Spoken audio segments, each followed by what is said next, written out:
So it's just like very jarring experience all around for an 18-year-old. It sort of changes your entire perspective. If this is what he was writing about 80 years ago. Where I'm so conscious of how my body looks. I'm excited for Gollum.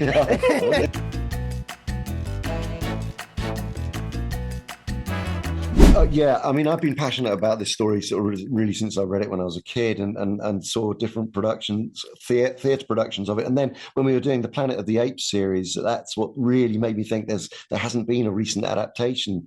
I suppose what we did want to do was to make it for a big, wide family audience so that young kids could enjoy it and their grandparents could enjoy it, and it would spark some kind of debate between, cross-generational debate. That was the desire behind this, because if we talked to the Orwell estate and said, well, what if Orwell were writing this for now? What would he be talking about? And of course, they're the same themes, but they're different ways of visualizing them, or the themes are presented to us differently. But they're still about the corruption of power. It's still about misinformation and disinformation. This is what he was writing about, 80 years ago, and now it's more timely than ever. Ooh, I mean, I found just being in the booth really freeing. It was my first acting job was like being a superhero on a Marvel set, and then to go from like where I'm so conscious of how my body looks and like,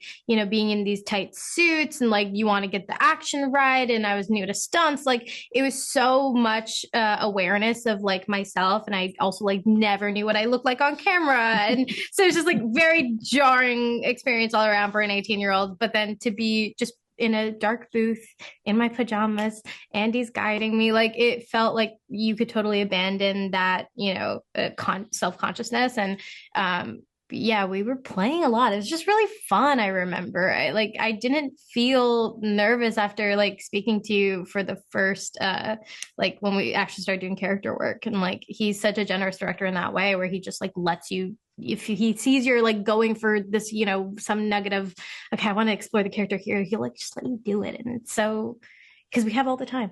Oh, Yeah.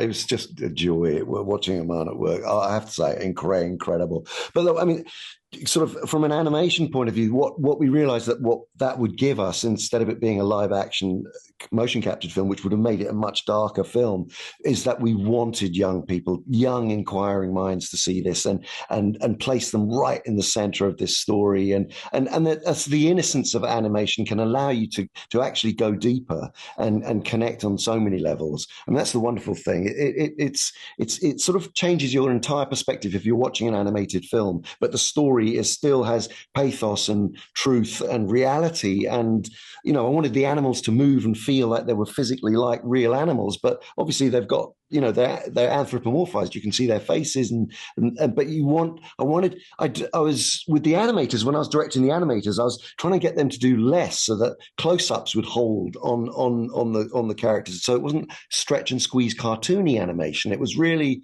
going from the humor to the pathos on a dime, turning on a dime. So that was what the animation experience gave to the film, I think. I'm excited for Gollum. I'm excited to see you in Doomsday. Wow. No, you can't say that. Oh, I can't. Well, if there should ever be the chance to see you in a film a chance, like Doomsday. Yeah, should there be? Yeah, but Gollum's happening for sure. Well, hopefully. Hopefully.